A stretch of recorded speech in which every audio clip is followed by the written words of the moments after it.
주님이 주시는 평강이 함께 하시기를 축원합니다. 오늘은 여호수아 24장 15절 말씀에 만일 여호와를 섬기는 것이 너에게 좋지 않게 보이거든 너희 조상들이 강 저쪽에서 섬기던 신들이든지 또는 너희가 거주하는 땅에 있는 아모리 족속의 신들이든지 너희가 섬길 자를 오늘 택하라. 오직 나와 내 집은 여호와를 섬기겠노라. 여호수아의 말씀입니다. 이 말씀을 가지고 섬길 자를 오늘 택하라 라고 하는 그런 주제로 말씀하려고 합니다. 인생이란 선택의 연속입니다. 아침에 일어나면 오늘은 무슨 옷을 입을까? 가정주부는 오늘은 어떤 음식을 만들어서 가족들에게 기쁨을 줄까? 어느 학교에 지나가며 무엇을 전공할 것인가? 결혼 상대를 선택하는데도 여러 가지 있습니다. 직업의 선택, 교회 선택, 이것이냐 저것이냐의 갈림길에서 선택을 잘 할 수도 있고 잘 못할 수도 있습니다. 그 선택에 따라 인생이 행복할 수도 있고 불행할 수도 있다라고 하는 것입니다. 러시아가 개방되기 오래전에 미국으로 망명했던 스탈린의 딸 스페트라나라고 하는 여자가 기자회견을 했습니다. 기자들이 미국 생활에서 가장 적응하기 어려운 것이 무엇입니까? 라고 물었더니 그 스탈린의 딸 스페트라는 말하기를 선택해야 하는 일이라고 했습니다.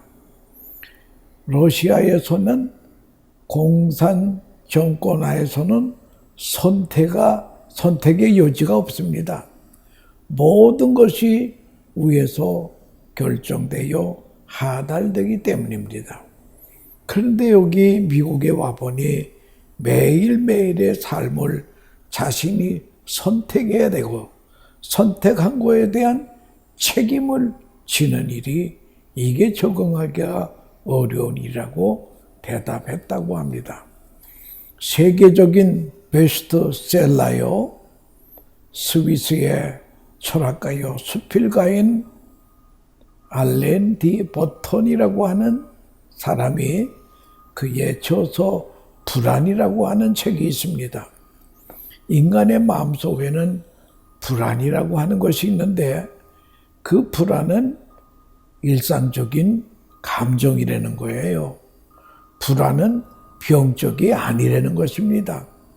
인간이 가지고 있는 기본적인 감정의 하나가 불안이라는 것입니다.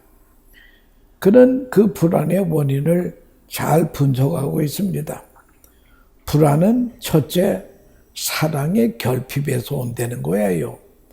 자기 사랑 때문에 불안이 온다는 것입니다. 어린애들은 순간순간 어머니의 사랑을 확인하면서 살고 있습니다. 잠깐이라도 사랑이 빗나가면 애들은 울고 맙니다. 애들은 많은 사랑을 받는다고 생각할 때에 활짝 웃기도 합니다. 애들은 꼭 사랑을 받아야 됩니다. 자신의 사랑, 남편의 사랑, 지나가는 사람의 사랑도 받아야 된다는 거예요. 사랑을 받아야 하는데 좀 모자라요. 그럴 때 인간은 불안하다는 것입니다. 그래서 사랑받는데 왜 모자라다고 생각하는가 하면 욕심 때문에 그렇습니다. 많이 사랑을 받고자 하는데 문제가 있다고 하는 것입니다. 남이 나를 얼마나 사랑하는가 여기에 대해서 해방이 되면 불안에서도 해방이 된다라고 하는 것입니다. 다른 사람이 나를 어떻게 보는가 이거를 생각하며 눈치를 봅니다. 예수님께서 하신 말씀 중에 사람에게 보이려고 굳이 하지 말아라. 사람에게 보이라고 기도하지 말아라. 여러분, 이 사람을 의식하는 게 그렇게 바로 불안의 원인이라고 하는 것을 알아야 될 것입니다.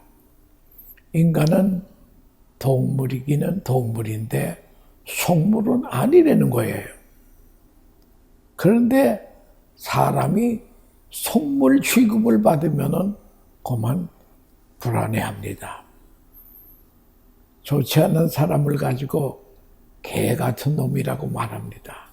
개가 말을 한다면 이 사람아, 개만 해봐라. 개만도 못한 사람이 많다는 거예요. 제가 1980년대에 미국 이민을 왔는데요. 여기 와서 놀란 것이 뭐인가니? 왜 미국 사람들이 그렇게 개를 좋아하는지 알 수 없어. 새벽 4시 그 추운데도 개를 끌고 다니는 사람들이 있어요. 왜 그렇게 개를 사랑하느냐 그랬더니 개는 주인을 알아보고 주인의 은혜를 깨닫는다는 거예요.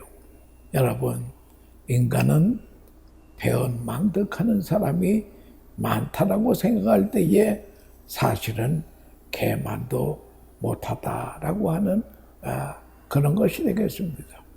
그래서 여러분, 사람은 사랑을 받아야 되는데 내가 조금 덜 받는다 생각하면 불안하다는 거예요. 또 그 다음에 두 번째 그는 말하기를 인간은 능력의 한계를 느낀다는 거예요. 이제부터는 일찍 일어나야 되겠다 하면 또 늦잠 자게 돼요. 담배 끊어야 되겠다 하면서 담배를 또 못 끊어요. 마음에는 원이로 돼 그대로 하기가 어렵다는 거죠. 결정을 했다고 하더라도 작심사언이라는 거예요. 그럴 때마다 내 능력이 요것뿐인가, 능력의 한계를 느낄 때에 인간은 불안하다는 거예요. 세 번째 그는 말하기를 불확실성입니다. 확실한 일은 하나도 없다는 거예요.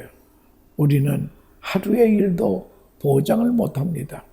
그러면서 기대는 또 버리질 못해요. 기대감은 여전합니다. 누구나 높은 기대감을 가지고 있기 때문에 불안에 떨 수밖에 없다라고 하는 것입니다. 그래서 인간은 자기 모순에 빠지고 살고 있습니다. 스스로 속고 있습니다. 물질력으로 만족하면 좋겠다. 젊은이든 직장을 얻으면 좋겠다. 결혼을 좋은 여자하고 하면 좋겠다. 또는 사글세를 면하고 전세를 얻으면 좋겠다. 그때마다 불안하다는 거예요. 왜? 우리 인간은 어느 선에서 만족해야 되겠는데 이게 한이 없다는 거예요. 지식이라는 것도 끝도 없습니다. 알면 알수록 모르는 것이 더 많다는 거예요. 그래서 유명한 말이 있는데 박사가 무엇이냐? 아무것도 모른다는 것을 아는 것이 박사다. 뭘 알아서 박사가 되는 것이 아니라 모른다는 것을 아는 것이 박사라는 거예요. 공부하면 할수록 모르는 세계가 더 커지는 것이 바로 인간이라고 하죠. 그런데 우리 인간은 기대감을 가진다는 한다고 하는 것입니다. 근데 이 불안이라고 하는 것이 다 나쁜 것이 아니에요. 이건 자연스러운 현상입니다. 이 불안이라고 하는 게 도리어 성공의 모티베이션, 계기가 된다라고 하는 것입니다. 이 불안을 불안으로 끝내면 안 되고요.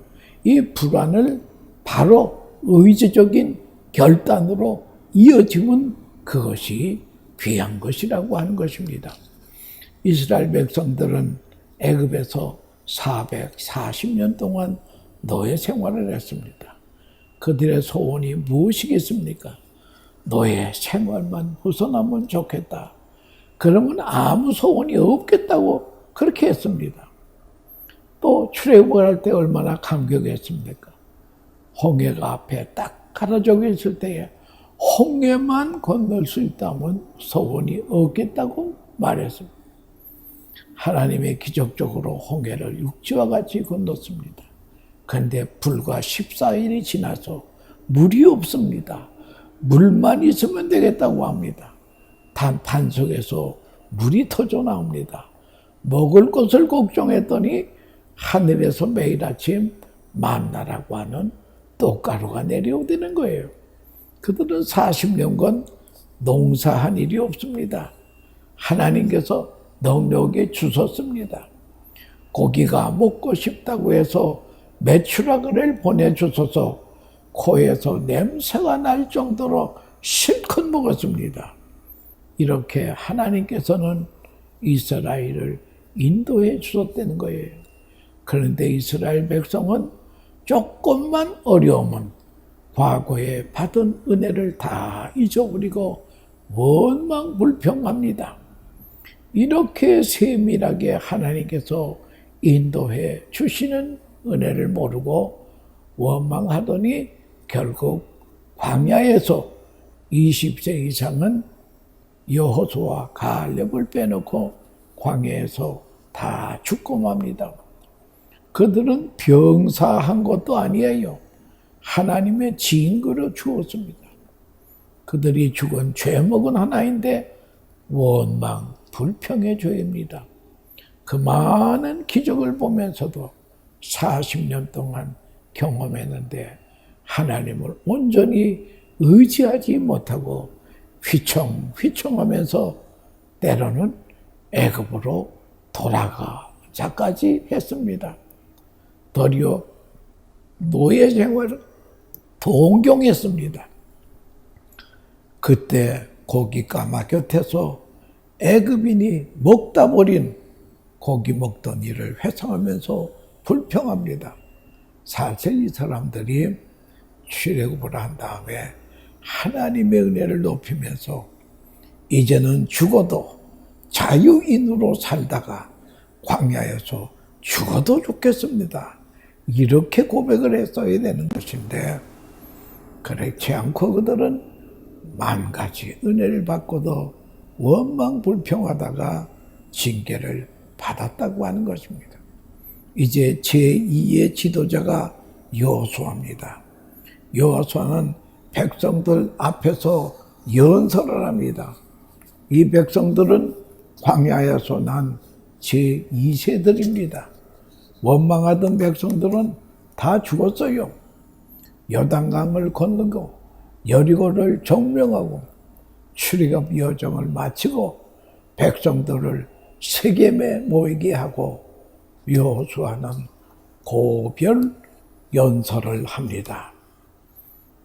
여호수아 23장 14절에 보라 나는 오늘 온 세상이 가는 길로 가려니와 너희 하나님 여호와께서는 너희에게 대하여 말씀하신 모든 선한 말씀이 하나도 틀리지 아니하고 다 너희에게 응하여 그 중에 하나도 어김없이 없음을 너희 모든 사람은 마음과 뜻으로 아는 바라 하면서 고별 연설을 하면서 결론은 무엇인가 하면은 너희들이 섬길 자를 오늘 택하라. 이 택하라는 말에는 중요한 의미가 있습니다. 인간은 평생 동안 선택을 하며 살게 됩니다. 결혼 상대도 인물은 좋은데 돈이 없다는 거예요. 또 돈은 있는데 인물이 없다는 거예요. 이 사람은 돈도 있고 인물도 좋은데 성격이 세상 말로 말하면 개판이라 이거예요. 종래 선택 못하고 결혼도 못하고 끝나는 사람이 많다는 거예요. 그런데 여기서 우리가 선택할 때에 중요한 필수적인 조건이 있는데 그것이 무엇인가 하면은 버릴 것을 버리라 이거예요. 내가 가진 것 그대로 두고 새로운 것을 선택하니 선택을 못하던가 선택한다고 해도 잘못 선택할 수가 있어서 결국 문제가 생긴다고 하는 그런 것입니다. 내가 나를 봐도 만족하지 못한데 어찌 다른 사람에게 만족할 수 있겠습니까? 그러므로 인간의 판단의식을 포기하는 게 좋습니다. 헬라 사람들은 이 포기한다고 하는 말을 에포키라고 하는 것입니다. 에포키라고 하는 것은 판단 중지. 그래서 어떤 사람은 부모님께 판단을 반납합니다. 우리 성도들은 판단할 때 어떻게 해야 됩니까? 말씀으로 돌아가야 됩니다. 말씀은 신앙과 행위 판단의 기준이 되기 때문입니다. 이것이 말씀인가 아닌가? 말씀이라고 하면 오케이 하고 판단해야 된다는 거예요. 그래서 여호수아는 말합니다. 이제 너희는 결단하라. 만일 여호와를 섬기는 것이 너희에게 좋지 않게 보이거든 너희 조상들이 강 저쪽에서 섬기던 신들이든지 또는 너희가 거주하는 땅에 있는 아모레 족속의 신들이든지 너희가 섬길 자를 오늘 택하라. 오직 나와 내 집은 여호와를 섬기겠노라. 이제 더 이상 휘청거리지 말라는 거예요. 섬길 자를 택하라. 이 택하는 데는 두 가지 결단이 요구가 되는 거예요. 첫째는 우상을 버리는 결단이 있어야 됩니다. 우리 마음속에 우상이 있습니다. 옛 습관이 우상이 될 수도 있고 버릴 걸 버리라는 거예요. 요즘 책 중에 버리는 것이 살 길이다 라고 하는 책이 있습니다. 쓸데없는 것 다 버리라는 거예요. 살림도 좀 줄이라는 거죠. 남편과 아내 말고는 좀 버리라는 거예요. 옷장에 옷이 너무나 많습니다. 그런데도 여자들은요, 입을 옷이 하나도 없다는 거예요. 이 여자들의 공통적인 말입니다. 옛날 우리 한국에서 1970년대는 그때는 가난해서 옷 한 벌입니다. 뭐 고를 것도 없어요. 그거 그저 입으면 되니까요. 요즘은 넥타이 매는데도 시간이 걸립니다.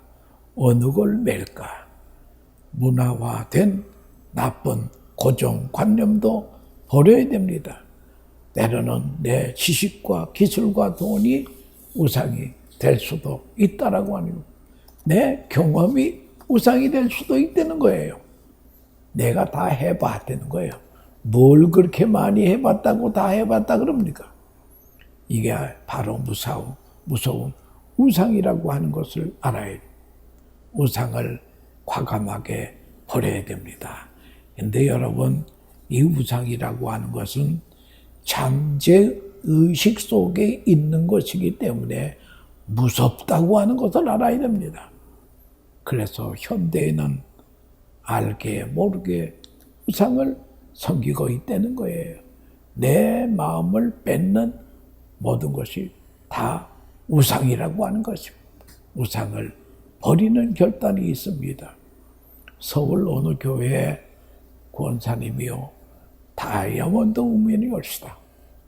이분은 백화점에 가서 다이아몬드 진열해 놓은 거 보면 자기 마음에 딱 드는 거 보면요, 거기 2시간을 서 있는다는 거예요. 그리고는 집에 와서 남편에게 그거 사달라는 거예요. 그 남편은 못한다고 그러면 그거 사기 전에는 내 가까이 오지도 말라고. 할 수 없이 남편을 그걸 사줘. 그래서 그 권사는 보화가 많이 있어요. 그런데 하루는 그 보화상자를 가지고 담임 목사님을 찾아와가지고 목사님 이 보석함 있는 거 다 팔아서 좋은 일에 써주세요. 왜 그러소? 그랬더니 이것이 내 우상입니다. 어디를 가도 이 보석함 도적 맞지 않겠는가? 예배당에 와서 예배를 드릴 때도 이 보석함 도적놈이 들어가서 가져가지 않겠는가 하니까 예배도 못 드리겠다는 거예요. 그래서 목사님 이 보석함이 제 우상이니까요. 이거 가지고 좋은 일에 써주세요. 그래서 그 목사님이 그것을 다 팔아가지고요. 서울에는 그 장님이, 부부장님이 그렇게 많대요. 그래서 성남에 23대가 입주할 아파트를 지어서 그들로 살게 했다라고 하는 그런 실화가 있습니다. 마음의 우상을 버리는 결단이 있어야 될 것입니다. 골로새 3장 5절에 보면요. 탐심은 우상 숭배니라. 여러분, 우리가 보이는 우상에게 절하는 건 안 하죠. 그러나 이 탐심이라고 하는 게 바로 우상이라고 하는 것을 알아야 됩니다. 우상을 버리는 결단이 있어야 된다는 거예요. 그리고는 하나님만 섬기겠다고 하는 결단이 있어야 됩니다. 자기 철학이나 지식에 의지하지 않고 내 경험에도 의지하지 않고 오직 하나님만 섬기겠다고 하는 결단이에요. 이 결단은 무엇인가니 하나님 우리 아버지의 지혜와 그의 결단을 제가 따르겠습니다. 하나님이 인도하신 대로 가겠습니다. 주님을 따르는 것을 즐거워하겠습니다. 사망의 음침한 골짜기, 질병, 실패도 있지만 이것이 하나님의 인도하심이라면 다 나에게 필요한 것으로 받아들이고 따르겠습니다. 하나님만 섬기고 찬양으로 결단합니다. 원망 없이 조건 없이 하나님만 섬기기로 합니다. 그래서 여호수아는 나와 내 집은 여호와만 섬기겠노라. 많은 사람의 지지를 받지 못할 수도 있습니다. 나와 내 집은 여호와를 섬기겠다고 할 때에 여러 가지 어려움도 있을 것입니다. 그럼에도 불구하고 나는 주님을 따르겠습니다. 여러분, 진리의 길은 좁은 길이요 고독하기도 합니다. 내가 먼저 우상을 버리고 주님을 따라가야 한다고 하는 것입니다. 이것이 여호수아의 결단이라고 하는 것입니다. 제 은사이기도 하고 아마 초대 교육부 장관도 지내시고 연세대학 총장을 지내신 백낙준 박사님이 예일대학에 가서 박사 논문으로 한국 교회사를 쓰셨는데요. 그 논문의 내용이 다른 것이 아니라 한국에 기독교가 들어오게 된 유래를 말하고 있습니다. 초창기에 기독교가 한국에 들어올 때에 두 가지 교인이 있었다는 거예요. 하나는 개화교인이고 하나는 기독교인입니다. 개화교인은요, 기독교의 신앙을 받아들이는 것이 아니고 기독교가 가지고 있는 서양 문화를 받아들였다는 거예요. 서양 문화가 좋아서 그 문화를 받아들이기 위해서 교회하고 기독교를 받아들였다는 거예요. 어떤 사람은 심지어 독립운동하기 위해서 교회에 온 사람도 있습니다. 어떤 사람은 서양 문화를 배우기 위해서 교회로 터지게 모였습니다. 그러나 그 후에 백오인 사건이라고 하는 큰 사건이었습니다. 이들이 다 순교하게 됩니다. 이런 그 환난과 핍박이 올 때에 개화교인은 다 물러가고 기독교인만 남았다고 하는 것입니다. 참 중요한 이야기입니다. 핍박을 통해서 우상이 제거가 된다라고 하는 것입니다. 그리고 믿음으로 가게 되는 것입니다. 한국교회가 이렇게 부흥하는 데는 두 가지 큰 동기가 있었습니다. 하나는 3.1운동입니다. 3.1운동을 통해서 기독교가 확 늘었습니다. 두 번째는 6.25 사건이었다. 우리 이 두 가지 사건은 우리 민족에게 주어진 큰 환난입니다. 이 환난을 통해서 우상은 소멸이 되고 은총적인 계기가 마련이 되었다고 하는 것입니다. 이렇게 해서 교회가, 기독교가 이 나라에 영접이 됐다는 거예요.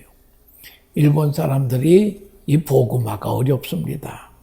제가 아는 선교사님은 일본에서 15년을 선교를 했는데 한 명도 예수 믿게 한 일이 없다는 거예요.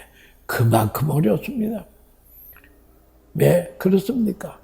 일본 사람들은 자기 종교 우상에 매여 있기 때문이다. 우상을 버리지 못하기 때문입니다.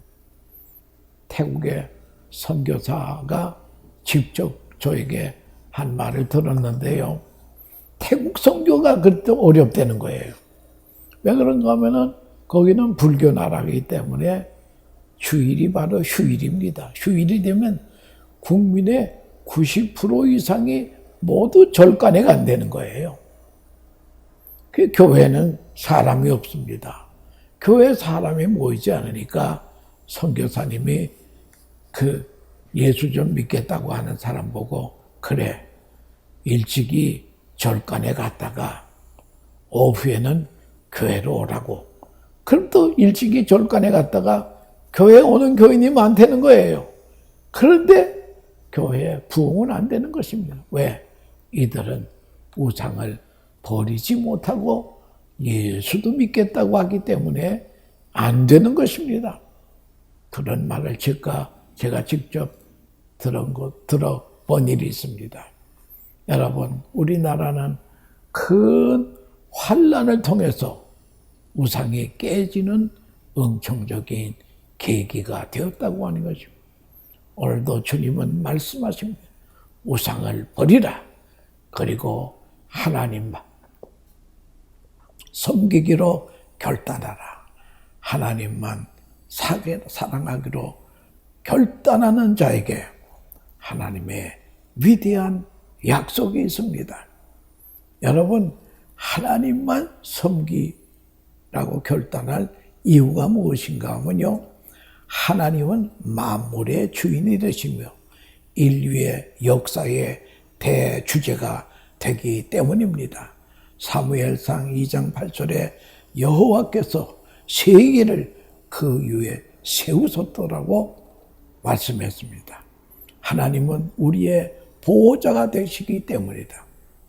그 큰 이적들을 행하시고 우리가 행한 모든 길에 우리를 친한 모든 백성 중에서 우리를 보호해 주시는데 마치 암탉이 병아리를 품듯이 우리를 보호해 주신다고 하는 것입니다.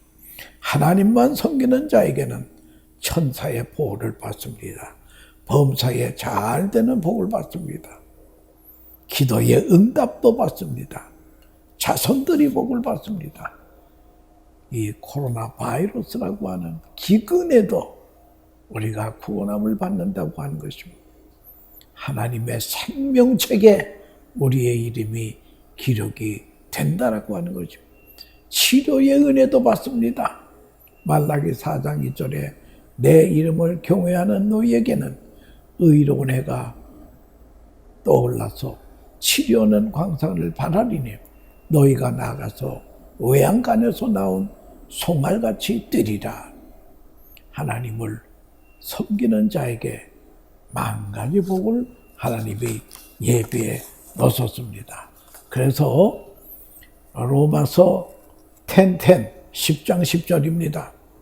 사람이 마음으로 믿어 의에 이르고 입으로 시인하여 구원에 이른다고 말씀했기 때문에 이제 우리는 외치십시다.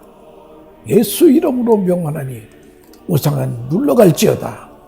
나와 내 집은 여호와만 섬기겠나이다 라고 하는 이런 입으로 시인하는 외침을 외쳐서 좋은 구원의 역사가 있기를 축원합니다.